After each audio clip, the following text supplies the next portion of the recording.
Wolf, and this is HS 345, and we're talking about the Pensacola surgery case, which is case 12, if I remember right. And I'm going to turn the time over to the group. So when you're ready, feel free to start.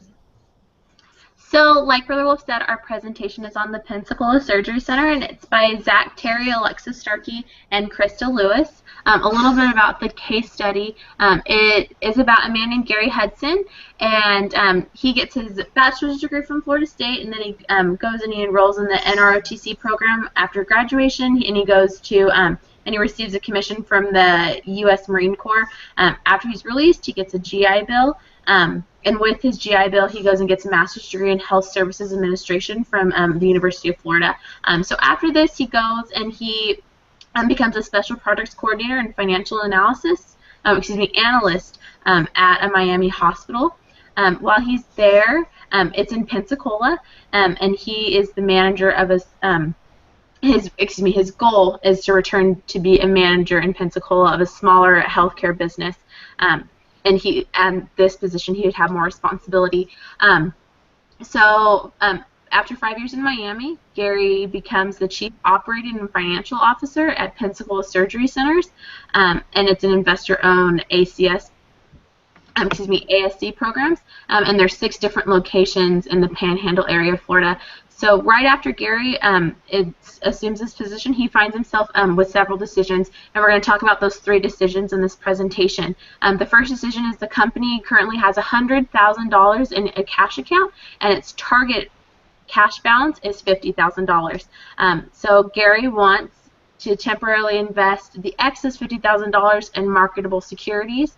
And he wants to do this because they typically consist of low-cost, short-term securities, and he feels like that could be a really good investment. And then one alternative Gary is considering is to invest $50,000 in bank certificate of deposit, and those are going to be referred to as CDs during this presentation. And those are available in different maturities ranging from 6 months to 10 years, and they can be invested and handled in 2 different ways. So the second decision that he has to make is a company recently bought a new software system to handle its patients' billing. However, the system obviously will have to be replaced with a more sophisticated system in another 5 years.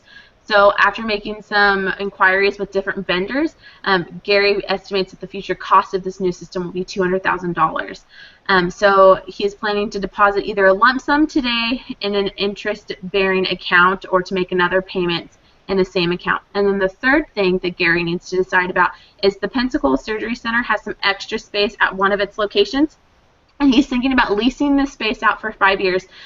But before he does this, he has to renovate things. So the initial renovation will include new flooring, new lighting, as well as a new entrance outside, and it will be an estimated renovation of $40,000 because of some unusual terms in the proposed lease contract. So those are going to be the things that we talk about.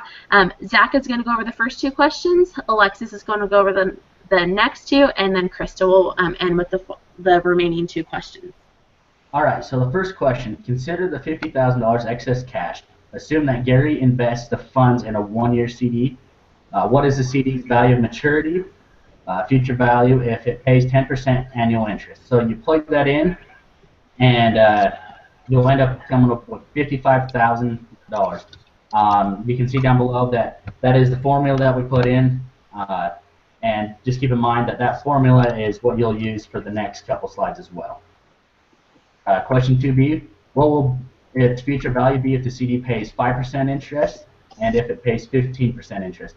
So 5% on the left-hand side, you'll have 1 period, and you just change your rate and things like that using the same formula that you did for the previous slide, and you'll come up with $52,500. And then if you put in a 15% interest, you will come away with $57,500.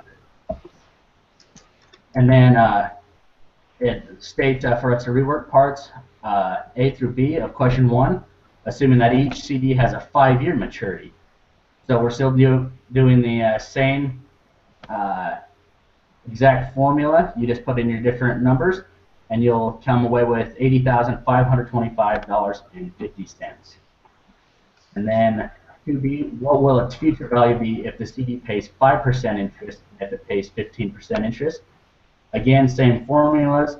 You just put in your different variables on that, and for 5%, you'll come away with $63,814.08. And then 15%, you have a pretty big jump, and you're looking at $100,567.86. So for question 3, it's going to say now consider the surgery center goals of having $200,000 available in 5 years to buy a new patient billing system. And then it asks what lump sum amount must be invested today in a CD paying 10% annual interest to accumulate the needed $200,000.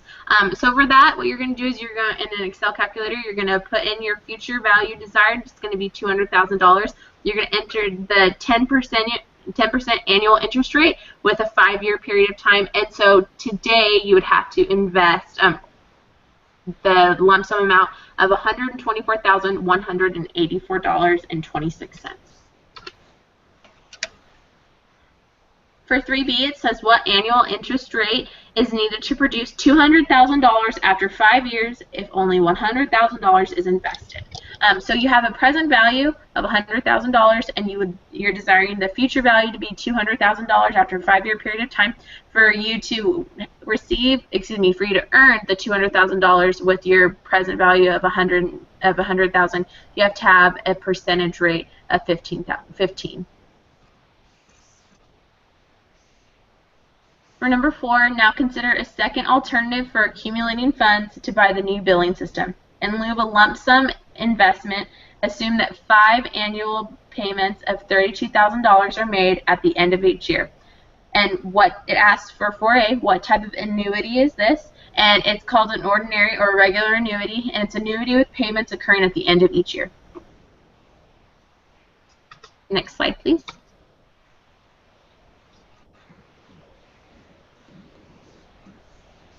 Um, 4C, what is the future value of this annuity if the payments are invested in an account that pays 10% interest annually, 10% compounded semi-annually? So for annually, you have the present value of $32,000. You're going to enter a percentage rate, an annual percentage rate of 10% and for over 1 year, and then you will have a future value of $35,200. For semi-annually, you'll have the same present value, which is going to be $32,000. You're going to enter a rate of 5% and over 2 years, and you're going to have a future value of $35,280.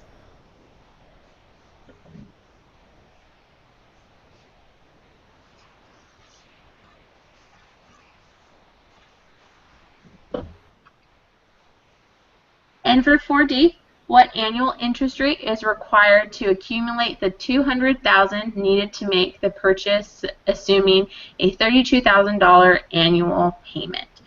So the time is going to be 5 years, and so that's the top one. Your payment is going to be $32,000 with a rate of 11.17%. So you are going to have a future value of $200,000.37.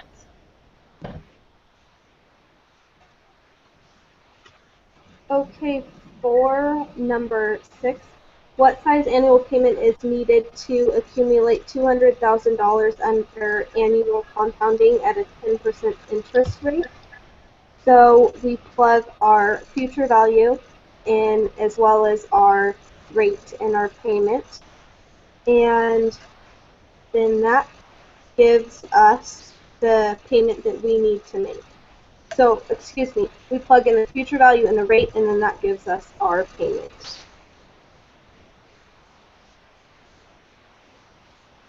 Okay, now consider the uneven cash flow stream stemming from the lease agreement given in the case. What is the present, which is year 0 value of the annual lease cash flows if the opportunity cost rate is 10% annually?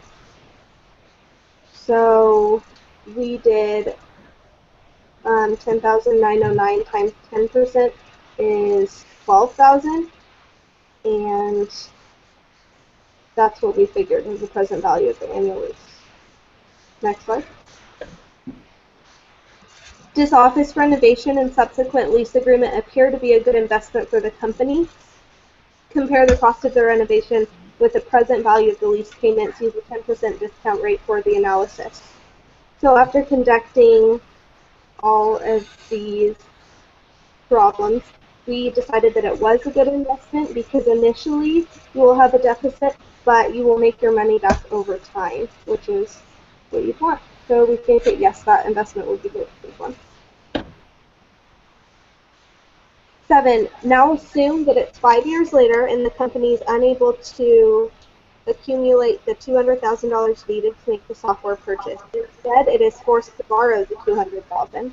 The loan calls for repayment in equal annual installments over a 4-year period, with the first payment due at the end of 1 year. Assuming that the company can borrow funds at a 10% rate, what amount of interest and principal will be repaid at the end of each year of the loan?